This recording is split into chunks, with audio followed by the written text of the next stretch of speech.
창세기 12장 1절 3절 한번 보겠습니다. 시작.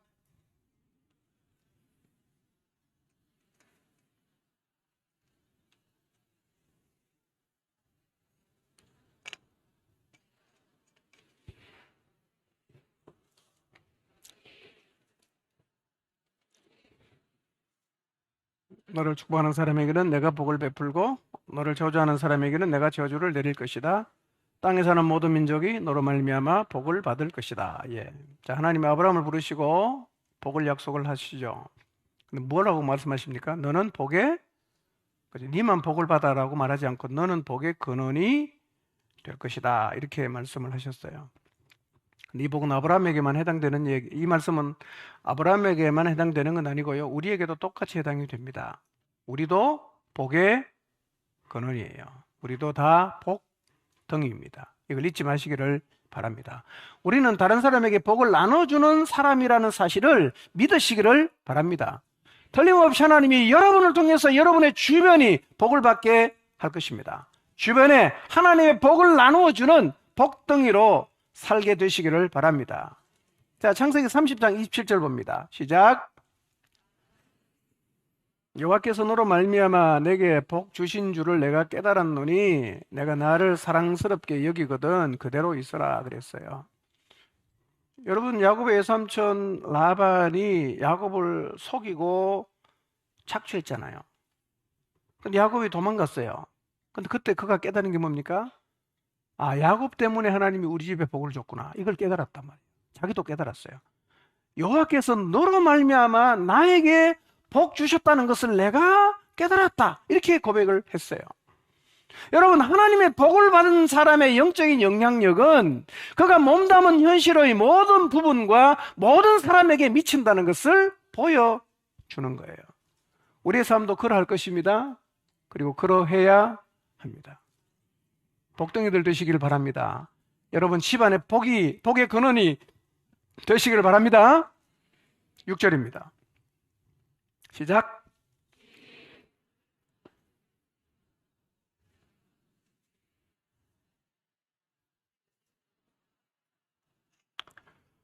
예, 주인이 그의 모든 소유를 요셉의 손에 위탁하고 자기가 먹는 음식 외에는 간섭하지 않았다 그랬어요. 네, 다 맡겼습니다. 뭐만 빼고? 음식만 빼고. 음식은 왜 그랬을까요? 애굽 사람은 히브리 사람은 같이 안 먹거든요. 어떤 분은 이렇게 해석합니다. 자기가 먹는 음식을 아내로 해석하기도 합니다. 아내를 빼놓고는 다 맡겠다. 뭐 그렇게 해석하는데요. 어쨌든 뭐 6절 끝에 내용이 중요합니다. 요셉은 어땠어요? 용모가 빼어나고 아름다웠더라. 우리 교도 보니까 요셉 같은 사람이 참 많은 것 같아요. 네. 이 용모가 빼어나고 아름다웠다는 말은 문자적으로 이런 뜻입니다. 몸매가 좋고 얼굴이 미남이었다. 배가 안 나왔어요. 배가 안 나왔어요. 배가 나온 사람은 요셉하고는 조금 거리가 있는 사람입니다. 자, 자, 그럼 요셉 같은 사람 그래도 많지요? 많지요? 예. 요셉이 왜 잘생겼을까? 이 유전자의 우월함입니다. 우월한 유전자죠. 왜냐하면 청주 할머니가 잘생겼잖아. 사라. 할머니가 이쁘잖아. 리브가. 엄마가 아리따웠잖아. 라헬. 벌써 유전자가 그 집안은 대박입니다. 나하면 그냥 다 이쁜 거예요. 잘나고. 예. 여러분, 잘생긴 게 죄입니까? 아니죠? 여러분, 잘생긴 게 죄는 아닙니다. 그런데 잘생긴 것이 어려움을 초래할 수는 있습니다. 예. 이거는 웃을 타임은 아니고. 그럼 진짜 잘생긴 것 때문에 어려움 겪을 수 있어요.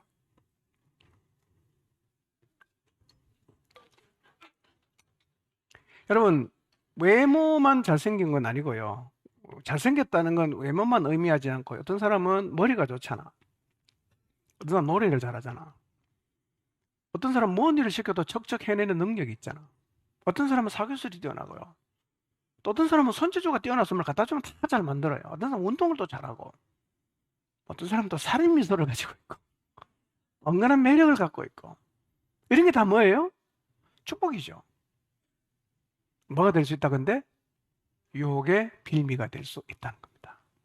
잘생긴 게, 잘하는 게 죄는 아니야. 축복인 건 맞아. 근데 그것 때문에 우리가 뭘 당할 수 있다? 유혹을 당할 수 있고 죄를 지을 수 있다는 거예요. 여러분, 그렇기 때문에 하나님이 주신 은사와 능력을 갖고 있다면 조심해야 됩니다. 잘난 사람들, 잘을 할 줄 아는 게 많은 사람들, 능력이 뛰어난 사람들 더 조심해야 됩니다. 더 기도해야 됩니다. 왜냐하면 나는 나를 지킬 수가 없어요. 나는 나를 못 지킵니다. 조심해야 돼요. 그러니까 여러분이 잘난 걸 너무 자랑하고 다니지 마시기를 바랍니다. 여러분 훌륭하다고 너무 떠버리고 다니지 마세요. 돈 많다고, 뭘 잘한다고, 뭘 잘한다고. 여러분, 우리가 남다른 것을 갖고 있으면 사탄이 우리에게 다가와서 속삭입니다. 이렇게 속삭여요. 네가 최고야. 넌 이미 그 사람을 능가했어. 너를 나타내. 너 이제 그 사람 밑에 있을 필요가 없어. 그 사람 말 들을 필요 없어. 네가 그 자리 뺏어. 이렇게 속삭인단 말이에요. 그 소리 듣고 행동하면 다 그게 자빠지는 거예요.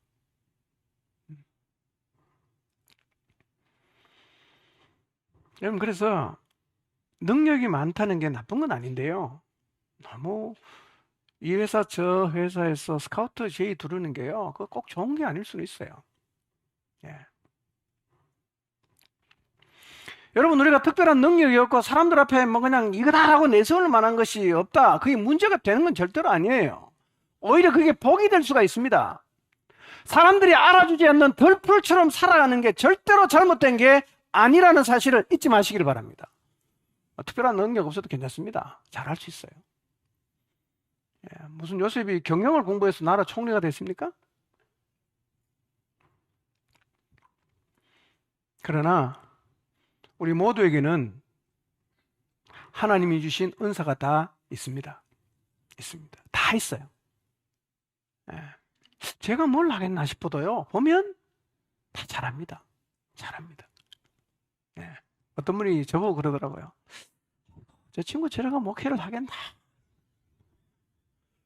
그렇게 봤대요. 어떤 울라 목사님 저를 보고 저 친구 저래서 목회를 제대로 하겠나? 이렇게 봤대요.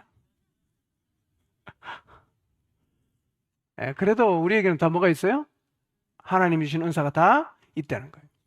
그러나 은사와 능력이 많다고 생각하는 사람은 내가 다른 사람보다 좀 특출나다고 생각이 된다면 조심하시길 바랍니다.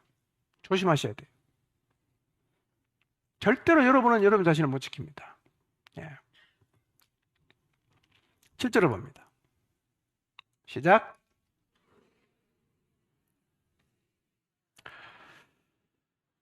예. 그 후에 그의 주인의 아내가 요셉에게 눈짓하다가 동침하기를 청했다. 이제 뭐가 나타나냐? 장애물이 나타나는 겁니다. 요셉 길 앞에 장애물이 생기는 거죠. 여러분, 우리 인생은 100m 허들 경기와 같습니다. 넘어가야 되는 장애물이 많아요. 여러분, 우리의 인생길 앞에 장애물이 있다는 게 잘못된 건 아닙니다. 장애물은 어떻게 하면 되죠? 넘어가야 되는 거예요. 서면 안 됩니다. 그거 계속 가야 되지 않겠어요? 사단은 계속 우리 앞에 못 가게 만들려고 뭘 갖다 놓겠어요? 장애물을 계속 갖다 놔요. 그 장애물 앞에 멈춰 서든지 아니면 장애물에 걸려서 자빠지기도 하는데요.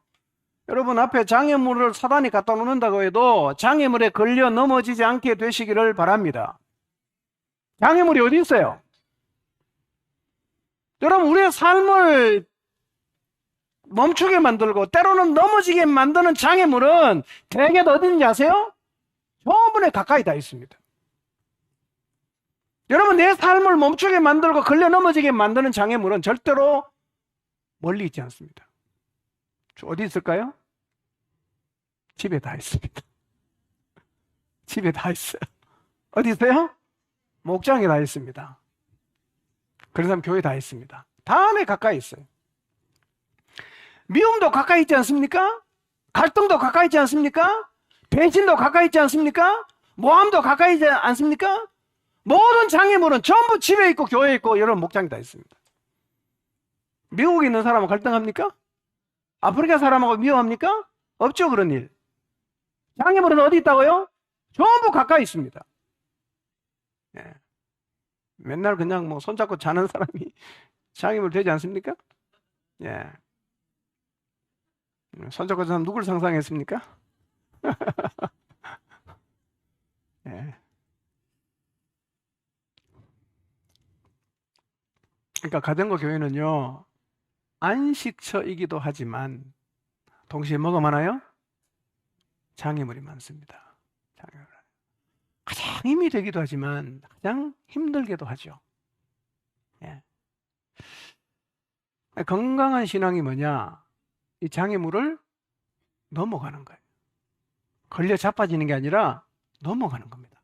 갈등을 넘어가고, 미움을 넘어가고, 시험을 넘어가고, 이게 신앙이지. 이게 신앙이죠. 요셉 앞에 장애물이 왔죠. 예.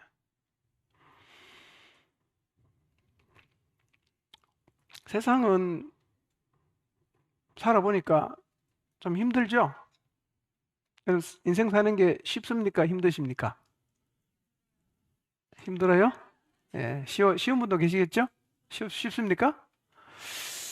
여러분, 세상은요, 힘들게 사는 사람과 힘들지 않게 사는 사람이 있는 게 아니고요. 힘들다고 말하는 사람과 힘들다고 말하지 않는 사람이 있어요. 세상은 힘들어도 가는 사람이 있고 힘들다고 안 가는 사람이 있을 뿐이지 힘들지 않은 사람은 없습니다. 인생에 장애물 없는 사람이 누가 있어요? 고난이 없는 사람 누가 있습니까? 다 있습니다. 다 있습니다. 다만 견디고 감당하고 갈 뿐이지 없는 건 아니란 말이에요. 그러니 여러분만 힘들다고 생각 안 하셔도 돼요. 다 힘듭니다. 다 똑같아요. 여러분에게만 장애물이 있다고 생각하지만 그렇지 않습니다. 가정가정 속속히 들여다보세요. 다 장애물이 있습니다. 다 힘들어요. 감당하고 가는 거죠. 넘어가는 거죠. 기도하면서 가는 거죠. 그게 신앙 아닙니까? 없어서 가는 거 아닙니다, 여러분. 오해하지 마십시오.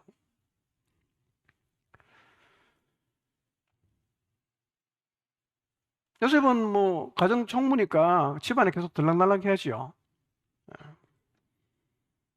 근데 누가 유혹합니까? 안주인이 유혹합니다. 이건요, 요셉 인생 최대의 위기입니다. 요셉 인생 최대의 위기입니다. 한편으로 생각하면 요셉이 지금 잘 나가고 있잖아. 뭐가 됐어요? 가정 총무가 됐잖아. 노예 사회에서는 최고로 출세했어요. 보디발 장군 집의 가정 총무다. 이거는 대단한 출세니까 조금 어떤 마음이 들 수 있어요? 아, 성공했구나. 아, 나도 성공했구나. 이런 생각이 들면 우리 마음이 좀 느슨해질 수 있지 않습니까? 요셉이 바로 그런 자리예요. 그 자리에 딱 뭐가 옵니까? 장애물이 딱 나타난 거예요. 누구예요? 감당하기 어려운 대상입니다. 여러분, 요셉은 외롭잖아요. 그렇죠? 외롭잖아.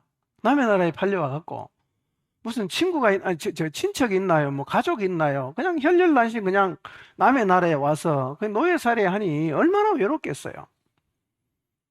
그리고 이제 벌써 가족 떠난 지가 10년이 넘었어. 10년이 지났으니까 얼마나 보고 싶은 사람은 많겠고. 나이가 몇 살입니까? 27세. 한창 정력이 왕성한 20대 후반. 이게 어렵습니다. 이게 어렵습니다. 그래서 이 유혹은 요셉 인생 최대의 위기가 되는 거예요. 최대의 위기입니다. 이 문제가 왜 생겼습니까? 보디발 아내가 왜 요셉을 유혹합니까? 잘생겼기 때문입니다. 여러분. 여러분, 요셉이 못생겼으면 유혹하겠습니까? 당연히 안 하죠. 당연히 안 하죠. 못생긴 모에게 어떤 안주인이 접근을 하겠습니까? 그럴 리는 당연히 없어요. 예. 그러니까 여러분, 은사가 많다는 게, 능력이 많다는 게 꼭 좋은 것만은 아니에요. 그게 나를 넘어지게 만들 수 있다는 사실을 잊지 마시길 바랍니다. 갖고 있는 거 자랑하고 갖고 있다고 교만하다가 여러분 잘못 자빠진다는 거 절대 잊으시면 안 돼요. 있어도 없는 척하고 알아도 모른 척하고 그런 자세가 필요한 거죠. 예. 그냥 자기가 좋아서 그냥 뭐 자랑질을 얼마나 해대지 마세요. 예. 자랑질 좀 하지 마세요. 예. 입만 열면 자기 자랑하는 사람이 있어요. 제 주변에. 우리 교회는 아닌데요. 아, 그분하고 있으면 힘들어요. 뭐 다 하는 얘기인데 맨날 이는 또 똑같은 얘기만. 예. 그런 사람 보면 제가 더 얘기를 안 하죠. 아, 저러면 안 되겠구나. 자, 그러면 한번 상상해 봅시다. 보디발 안에는 이뻤을까요?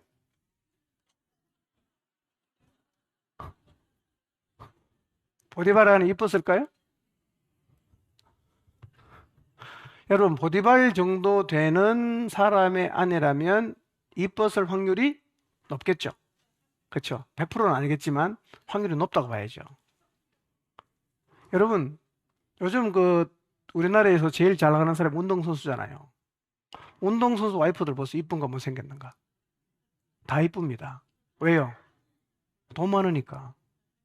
돈 많으니까 다 이쁜 사람 가잖아. 그러니까 보디발 아내도 이뻤을 확률이 굉장히 높다. 자, 그러면 만약에 보디발의 아내가 우스갯소리로 못생겼다면 이게 시험입니까? 유혹입니까? 그 시험이지. 어? 저렇게 못생긴 여자가 나한테 오면 이건 보디발에게, 아니, 요셉에게 시험이란 말이야.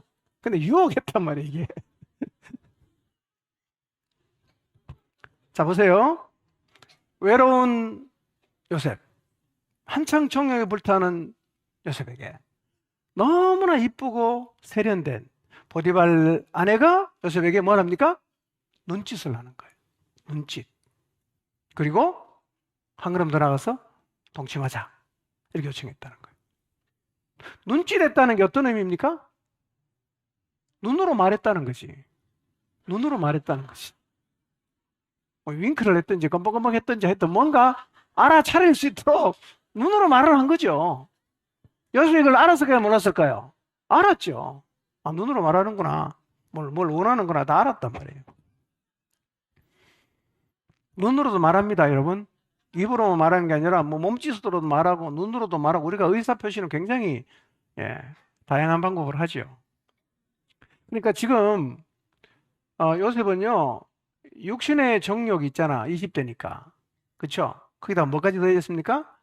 안목의 정욕까지 더해진 거예요. 이쁜 여자가 유혹하니까 얼마나 흔들리겠어. 만만치 않지 않겠습니까? 남자분들 여러분이 그 자리에 있다면 생각해 보세요. 이길 수 있겠어요? 대답하지 마세요. 쉽지 않습니다. 이제 불가사의한 일입니다. 네. 잘 나갈 때잖아. 잘 나갈 때. 요새 나르면 잘 나갈 때입니다. 하와도 선악과 보고 따먹었잖아. 다윗도 목욕하는 바세바 보고 넘어갔잖아. 눈으로 본다는 게 무서운 겁니다, 이거요. 그 안목의 정욕 조심해야 됩니다. 우리도 안목의 정욕에 세상에 있는 게 육신의 정욕, 안목의 정욕, 이생의 자랑인데요. 이 안목의 정욕 만만치 않습니다. 만만치 않아요.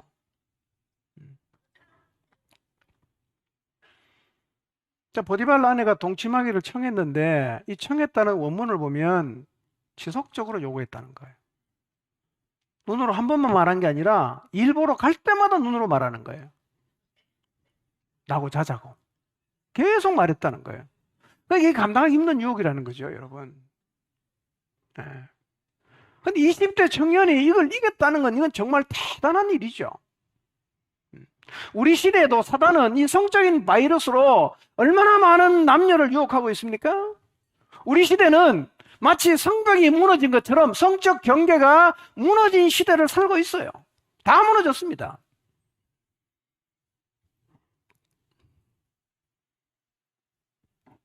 이거 어떻게 얘기죠? 어떻게 얘기해요? 남자는 정욕이 제일 왕성할 때가 20대라 그럽니다. 제일 왕성할 때. 요셉은 이겼어요. 여러분, 인간이 짓는 죄는 10가지인데요. 십계명 10가지 딱 나와 있죠. 사람이 짓는 게 6가지를 얘기합니다. 뭐예요? 사람이 짓는 죄가 부모 공경해라. 그 다음에 살인하지 마라. 그 다음에 간음하지 마라. 그 다음에 도둑질하지 마라. 그 다음에 이웃에게 거짓 증거하지 마라. 그 다음에 이웃 아내를 탐내지 말라. 이거예요. 오늘날 이 죄에 빠진 사람 많지 않습니까? 여러분 이런 죄에 안 빠지십니까? 어떻게 하면 이걸 이길 수 있어요? 어떻게? 한번 질문을 해보세요. 요셉은 어떻게 이겼을까요? 도대체 이걸 이길 수 있는 힘이 어디에서 나온 걸까요? 자, 9절, 8절, 9절 봅니다. 시작.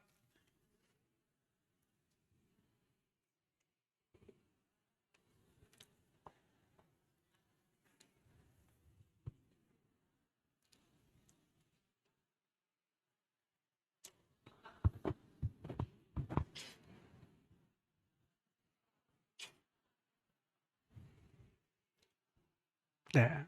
자, 미모가 뛰어난 여인이 적극적으로 유혹합니다. 요셉은 젊고 잘생겼고 외롭습니다. 요셉이 원하는 게 아니라 여인이 원해요. 요셉은 눈 한번 감으면 돼요. 그냥 눈 찔끔 감으면 돼요. 외로움도 해결되고 다 해결될 수 있어요. 요셉이 어떻게 합니까? 거절합니다. 거절. 거절할 수 있는 게 힘이에요. 저는 죄를 거절할 수 있는 힘을 우리 모두가 갖게 되기를 바랍니다. 저는 여러분 모두가 여러분이 서 있는 그 자리에서 죄를 거절할 수 있는 힘을 갖게 되기를 주님의 이름으로 축복합니다. 여러분, 성적인 유혹에 대해서는 단호한 거절 외에는 방법이 없습니다. 거절해야 돼요. 어떻게 거절할 수 있을까요? 어떻게? 일단 요셉은 죄를 거부할 의지가 있었어요. 안 돼. 안 해. 거절할 의지가 있었어요. 여러분이 살면서 짓는 죄를 한번 생각해 보십시오. 별로 죄를 안 지으셨겠지만 그래도 가끔씩은 지을 때가 있잖아요. 그럼 여러분이 지은 죄를 한번 생각해 보세요. 여러분이 지은 죄 중에서 아는 죄가 많습니까? 모르는 죄가 많습니까? 아는 죄가 많아요? 모르는 죄가 많아요?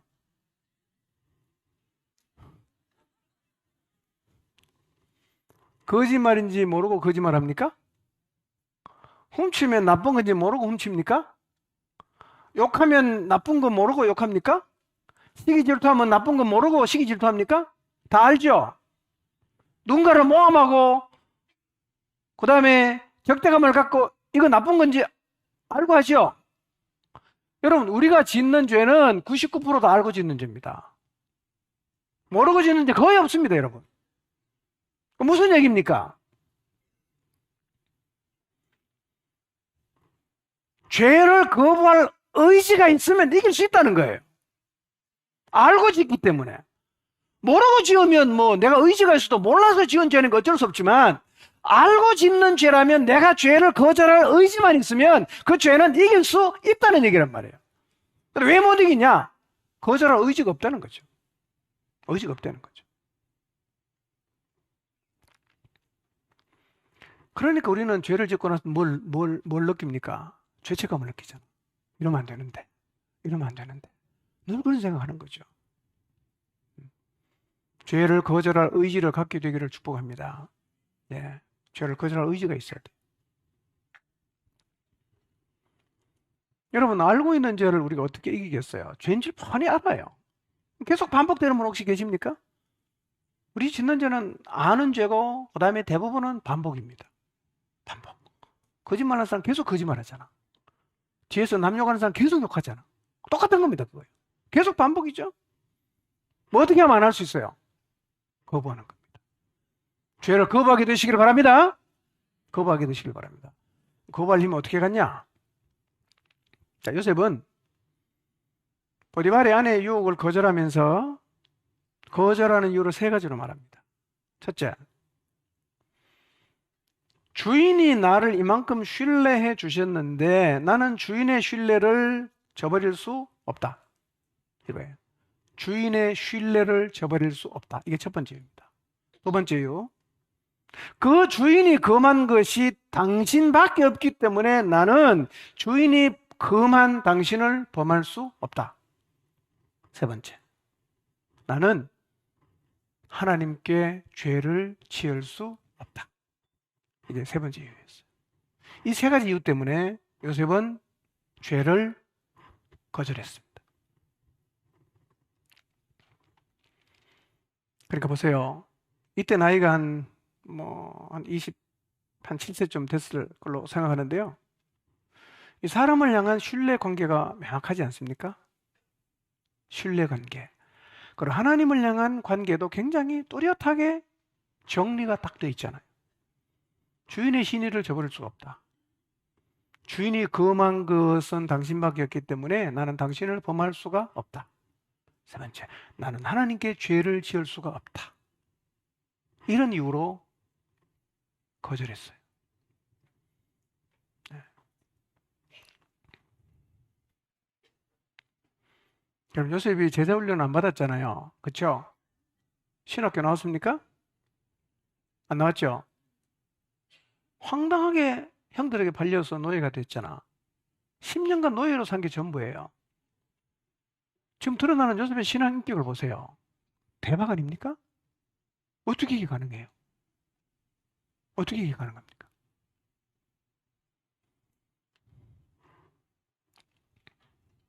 여러분, 하나님과 함께 한다는 것이요, 이만큼 놀라운 거라는 거예요. 놀라운 거라는 거예요. 교육을 받은 게 없잖아요. 어떻게 이렇게 훌륭한 신앙 인격을 가지고 있습니까? 이유는 딱 하나입니다. 하나님이 함께 했다는 거예요. 함께함의 무게, 엄청난 겁니다, 여러분.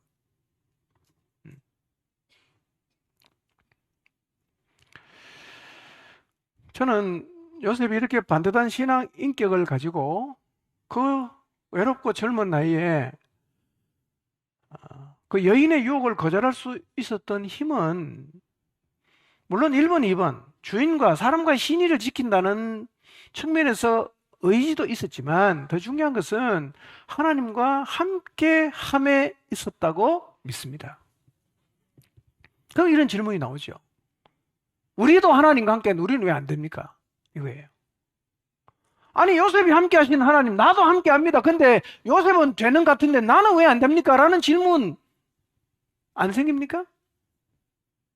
나도 하나님이 함께 하는데 난 유혹에 쉽게 넘어가고요. 나는 하나님을 믿는다고 하는데 유혹에 쉽게 넘어가고 있다면 이게 뭐가 문제입니까?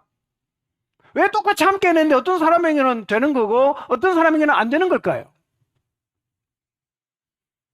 여러분 여전히 죄의 유혹을 못 이기고 유혹 앞에 그냥 판판이 넘어지고 계십니까? 문제는 뭐냐? 신앙의 비상성이라는 거예요.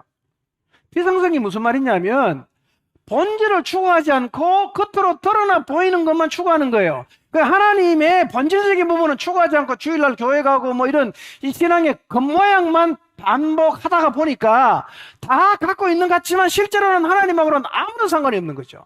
이런 비상성 때문에 함께 한다고 입만 열면 말하지만 그의 삶에는 요셉 같은 삶의 능력이 없단 말이에요.